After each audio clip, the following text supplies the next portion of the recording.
During the 1980s, Nicodemo Scarfo, the Philadelphia mob boss, presided over one of the bloodiest periods in Mafia history. His unrestrained use of violence, resulting in a mounting tally of adversaries and even members of his own organization, solidified his reputation as one of the most merciless mob bosses of his time. This relentless brutality ultimately played a significant role in the decline of the Scarfo crime family. Scarfo utilized murder not only to instill fear but also to eliminate potential threats to his leadership.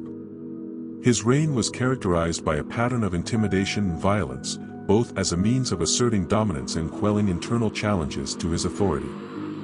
This narrative unfolds as the tale of the first mob boss in American history personally convicted of murder and the subsequent unraveling of the once powerful Philadelphia Scarfo crime family. Born into an Italian immigrant family from Naples and Calabria in Brooklyn, Nicky Scarfo's family connections to the Mafia in Italy were deeply entrenched. Unlike his father, Philip Scarfo, who sought to distance himself from the criminal lifestyle by laboring in an Atlantic City hotel, little Nicky embraced it from an early age. Following high school, he pursued amateur boxing, quickly earning a reputation for his volatile temper. However, his boxing career faltered, leading him to formal recruitment into La Cosa Nostra in Philadelphia in 1954. Around the time of his entry into the mob, Nicky Scarfo had already gained notoriety as an efficient killer, mentored by his feared uncle Nicky, a notorious Philly mob hitman. Despite his diminutive stature, standing at just 140 pounds and 5 feet 5 inches, Scarfo's reputation primarily revolved around one thing: murder. However, his violent tendencies came to a head in 1963 when he fatally stabbed a 24-year-old longshoreman in a South Philadelphia pub. While convicted of manslaughter, he served a mere 6 months before facing another stint in jail, this time in Atlantic City as punishment by the mob. His return to incarceration followed his indictment in a federal racketeering case, which included charges for the murder of an uncooperative local judge. Additionally, he faced charges of unlawful weapons possession and refusal to cooperate with a state crime commission. Scarfo's rise to power in Philadelphia was further facilitated by the demise of Angelo Bruno. According to authorities, the reputed 69-year-old organized crime boss was on the verge of exiting his car near his residence when two unidentified assailants approached from behind and opened fire. Until his murder in 1980, the respected Angelo Bruno, who had helmed the Bruno Scarfo crime family since the 1950s, maintained peace and order in both South Philadelphia and South Jersey. Despite the legalization of gambling in 1976, which bolstered racketeering-related crime families, Angelo ensured a semblance of tranquility in the region. However, his assassination, orchestrated by his consigliere Antonio Caponegro, plunged the Scarfo crime family into an era of bloodshed and internal power struggles. Following Angelo's death, Philip "Chicken Man" Testa, Bruno's underboss, ascended to the role of boss of the Philadelphia crime family, appointing Scarfo as his consigliere. However, Testa's tenure was short-lived, as a nail bomb planted beneath his home's porch claimed his life a year later. The explosion was so powerful that it blew Testa to the back door, leading to his death.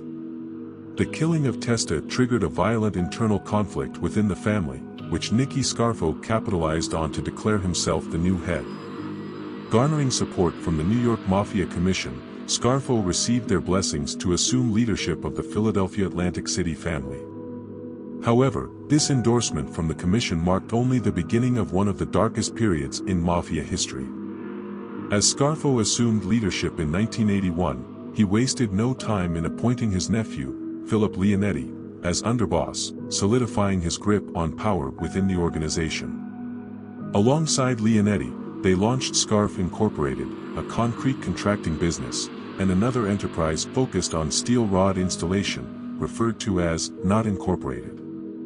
Their combined presence ensured that no new casino developments could proceed without securing contracts from them. Scarfo utilized coercion tactics to compel corporations into procuring services from his companies.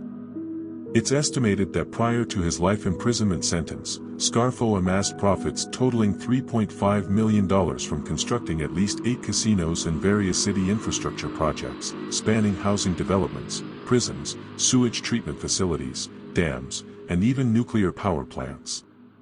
Scarfo conceived a scheme to generate substantial wealth through a rapid extortion operation.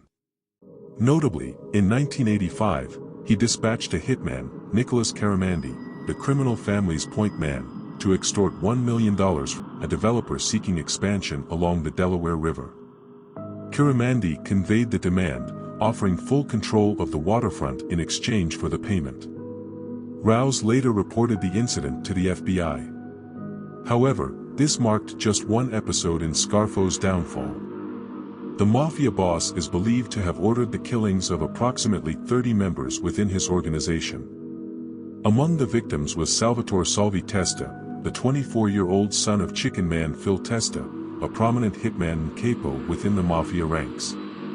Testa's body was discovered bound and covered near a roadside, having sustained fatal gunshot wounds to the back of the skull.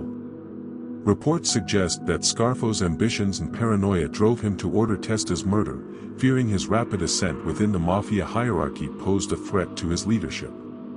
The killing of Testa marked the beginning of Scarfo's downfall, as several of his associates began cooperating with government authorities out of fear for their safety.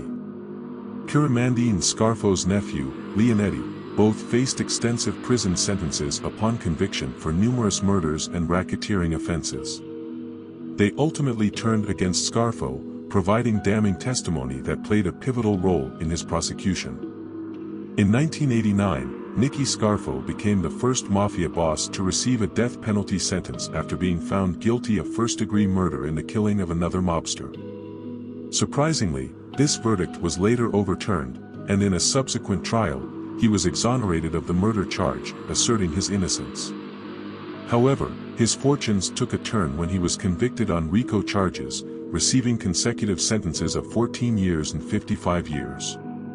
Despite his convictions, Scarfo expressed pride in the fact that Detective Lieutenant Ed Johnson played a pivotal role in turning Tom Del Giorno, leading to the cooperation of 5 additional members, significantly weakening Scarfo's power and hierarchy. Remarkably, even while incarcerated, Scarfo continued to engage in criminal activities. He was later implicated in a separate indictment for extorting a financial group, resulting in his son Nicky Jr.'s conviction and a 30-year sentence in 2015. Nicky Scarfo passed away in 2017 at the age of 87 while serving his 55-year sentence.